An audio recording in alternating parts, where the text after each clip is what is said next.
Welcome to the Bare Metal Cyber CISSP Prepcast. This series helps you prepare for the ISC Squared CISSP exam with focused explanations and practical context. In today's episode, we'll explore personnel security controls and the principle of separation of duties, two foundational practices that strengthen internal security and reduce the risk of insider threats. While cybersecurity often focuses on firewalls, encryption, and network monitoring, it's important to remember that people are often the weakest link in security. Whether through error, negligence, or malicious intent, insiders have the potential to compromise even the most well-defended systems. That's why organizations need policies and controls that address personnel risk at every stage, from hiring and onboarding to daily access and eventual departure. As a future certified information systems security professional, you'll be expected to understand how personnel security works and how to enforce separation of duties to prevent abuse of privilege and ensure internal accountability. Let's begin by understanding what personnel security controls are and why they matter. Personnel security involves the policies, processes, and practices used to protect an organization from risks posed by people. These risks can include data leaks, sabotage, fraud, or simple mistakes made by employees, contractors, and trusted third parties. Effective personnel security starts before an individual is even hired. It includes background checks, screening procedures, and reference verification to ensure the organization is making informed hiring decisions. Once an individual joins the organization, personnel security continues with role-based access control, mandatory security training, ongoing monitoring, and clear accountability. Personnel controls help establish trust. They ensure that individuals understand their responsibilities, that their actions are monitored appropriately, and that the organization can detect and respond to issues before they become serious incidents. Without personnel controls, organizations are left vulnerable to accidental data loss, intentional misconduct, or failure to meet compliance requirements. Robust personnel controls also support regulatory compliance. Standards such as ISO 27001, the NIST Cybersecurity Framework, and the General Data Protection Regulation all emphasize the importance of training, access control, and ongoing oversight of human activity within the organization. Understanding these fundamentals helps security professionals develop risk-aware cultures and systems where people contribute to security rather than weaken it. Let's now examine the key components of a personnel security program. First is the background check. This is a formal process that verifies a candidate's employment history, education, criminal background, and references.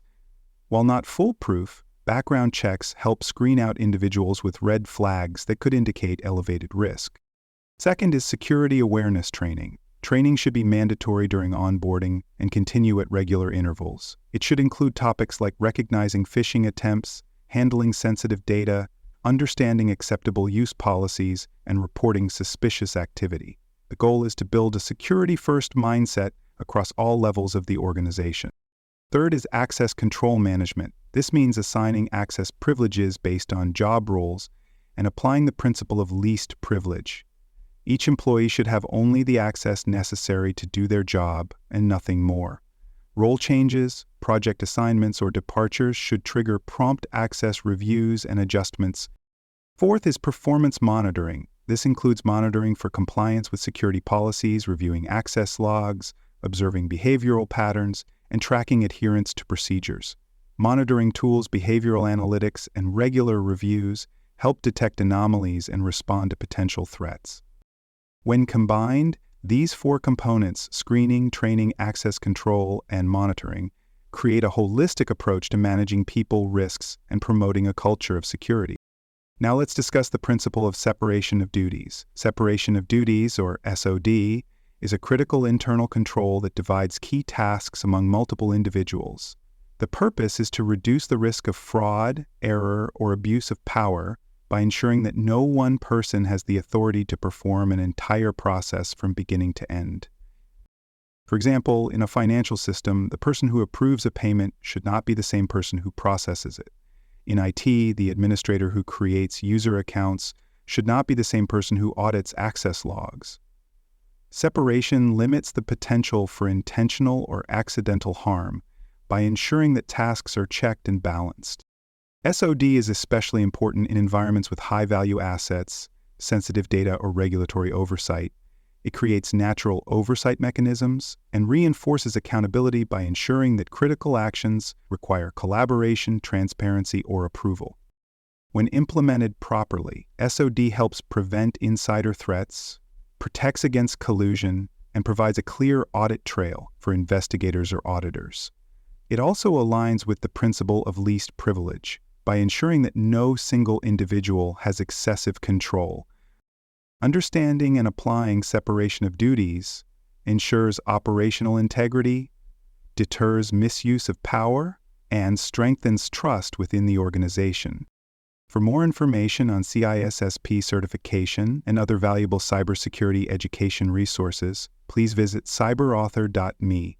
You'll find best-selling books, training tools, and resources tailored specifically for cybersecurity professionals. Also, there are other podcasts on cybersecurity and more at baremetalcyber.com.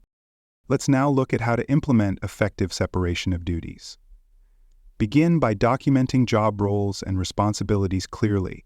Each position should have a defined scope of authority and access that aligns with security and compliance requirements. Review your organizational structure and processes to identify areas where conflicts of interest may arise. Common examples include procurement, payroll, system administration, and data handling. Once identified, define how duties will be divided or how compensating controls will be applied. Use identity and access management systems to enforce these divisions. Automated role provisioning and access review workflows can help ensure that access rights align with defined roles and that changes are approved through proper channels. Conduct regular audits. These should review user permissions, check for violations of SOD policies, and identify excessive or outdated privileges. Audit logs should be maintained, and any anomalies should be promptly investigated. Finally, train staff on SOD policies. Ensure that management, HR personnel, and technical staff understand the reasons for separation of duties, how it applies to their roles, and how to raise concerns when conflicts are discovered. Now let's examine the security controls that support personnel management. First, implement identity and access management systems. These platforms support centralized control over user identities, role-based access, and the enforcement of least privilege and SOD policies. Deploy monitoring and analytics tools. These systems help track user activity, detect behavioral anomalies, and alert on policy violations. By combining technical monitoring with HR insights, organizations can detect both technical and behavioral warning signs of insider threats. Establish secure communication channels. Employees must be able to report security concerns, policy violations, or insider threats confidentially. Secure reporting mechanisms build trust and support a culture of accountability. Perform regular audits and vulnerability assessments. These assessments should include reviews of user privileges, access logs, and role compliance. Identify and correct over-provisioned accounts or inconsistent privilege assignments. Maintain detailed documentation. This includes records of background checks, training completion, access approvals, and incident responses. Documentation provides the foundation for compliance, audit readiness, and post-incident investigations. Let's finish with continuous improvement in personnel security management. Threats evolve. Staff responsibilities change. Regulations shift. Your personnel security program must adapt accordingly. Conduct regular reviews of your policies and procedures. Update your training programs to reflect new threats and incidents. Use data from performance metrics, security assessments, and internal feedback to drive process improvements. Analyze incidents involving personnel, whether caused by error or intent. These incidents offer lessons about where controls failed and how they can be improved. Collaborate across teams. HR, legal, compliance, security, and operations all play a role in managing personnel risk. Consistent policies and shared oversight prevent gaps and support enforcement. Maintain awareness through ongoing education. Don't let security training become a checkbox. Use real-life examples, phishing tests, and workshops to keep security top of mind. Thank you for tuning into the CISSP Prepcast by Bare Metal Cyber. Visit baremetalcyber.com for additional episodes, comprehensive CISSP study resources, and personalized certification support. Strengthen your understanding of personnel security controls and separation of duties, and will consistently support your journey towards CISSP certification success.